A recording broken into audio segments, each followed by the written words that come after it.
തെരഞ്ഞെടുപ്പ് എന്നത് തന്നെയാണ് ഇന്ത്യയിൽ ഇന്ന് ചൂടേറിയ ചർച്ച. അവിടെ കടുക്കും തോറും രാഹുൽ എവിടെയാണ് മത്സരിക്കുന്നത് എന്നതിന് തീരുമാനം ഒന്നും തന്നെ ആയിട്ടില്ല. വയനാട്ടിലേക്ക് ഉണ്ട്, ഇല്ല, ഇങ്ങനെ പല പല ഉത്തരങ്ങളാണ് ഉയർന്നു കേൾക്കുന്നത്. അതുകൊണ്ട് തന്നെ ഈ വിഷയവുമായി ബന്ധപ്പെട്ട് സച്ചിൻ പൈലറ്റ് പറയുന്നത് രാഹുൽ എവിടെ മത്സരിക്കുന്നു എന്നുള്ളത് കോൺഗ്രസ് പാർട്ടിയും രാഹുലും എടുക്കേണ്ട തീരുമാനമാണ്. അവിടെ കളത്തിന് പുറത്തുള്ളവർ വലിയ അഭിപ്രായമൊന്നും പറയണ്ട എന്നതുമാണ്. ഇതോടൊപ്പം തന്നെ ഇന്ത്യ മുന്നണി സുസജ്ജമാണ് എന്ന് പറഞ്ഞുകൊണ്ട് ഈ മുന്നണി തകരുന്നു എന്ന വാർത്ത തീർത്തും തെറ്റാണ് എന്നും പറഞ്ഞ് അതിന്റെ കാരണവും സച്ചിൻ തന്നെ വ്യക്തമാക്കുന്നുണ്ട്. ഇത് ഒന്നും രണ്ടും പാർട്ടികളല്ല, 2 ഡസൻ പാർട്ടികളുള്ള മുന്നണിയാണ് ഇന്ത്യ മുന്നണി.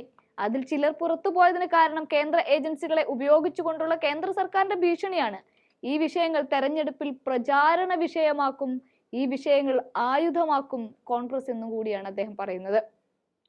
ഇന്ത്യ മുന്നണിയുടെയും രാഹുൽ ഗാന്ധിയുടെയും സീറ്റ് സംബന്ധിച്ച ചർച്ചകൾക്കൊക്കെ ഇവിടെ കടന്ന് പുകയുന്നതിനിടയ്ക്ക് തന്നെയാണ് കമൽനാഥിന്റെ BJPയിലേക്ക് എന്ന പരന്ന വാർത്തയ്ക്ക് മറുപടിയുമായി കൈകൂപ്പിക്കൊണ്ട് അച്ഛനും മകനും തന്നെ രംഗത്തെത്തുന്നത്.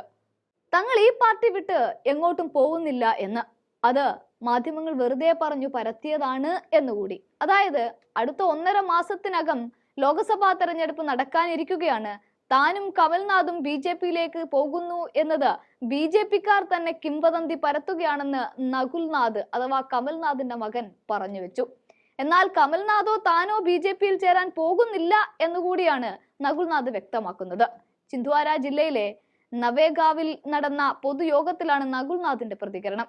ഇതേ വിഷയവുമായി ബന്ധപ്പെട്ട് എത്രയോ വർഷങ്ങളായി നിങ്ങൾ എനിക്ക് സ്നേഹവും വിശ്വാസവും നൽകി. നിങ്ങൾ കമൽനാഥിനോട് വിട പറയണമെങ്കിൽ അത് നിങ്ങളുടെ ഇഷ്ടമാണ്. ഞാൻ വിട പറയാൻ തയ്യാറാണ്. അടിച്ചേൽപ്പിക്കാൻ ഞാൻ ആഗ്രഹിക്കുന്നേ ഇല്ല. ഇത് നിങ്ങളുടെ തീരുമാനത്തിന്റെ കാര്യമാണ് എന്ന് ചൗരായി നിയമസഭാ മണ്ഡലത്തിലെ ചാന്ദ് ബ്ലോക്കിൽ നടന്ന ഒരു പരിപാടിയിൽ കമൽനാഥും വ്യക്തമാക്കിയിരുന്നു.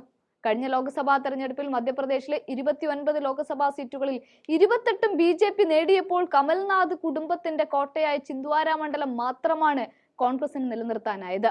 ഈ സീറ്റ് നിലനിർത്തേണ്ടത് കോൺഗ്രസിനെ സംബന്ധിച്ച് അഭിമാന പ്രശ്നം കൂടിയാണ്. എന്നാൽ ഈ സീറ്റ് കൂടി പിടിച്ചെടുക്കുമെന്നാണ് BJPയുടെ അവകാശവാദം. ഇത് വന്നിരിക്കെ തന്നെയാണ് നകുൽനാഥ് പറയുന്നത് താനോ തന്റെ പിതാവോ എങ്ങോട്ടേക്കും പോകുന്നില്ല എന്ന്.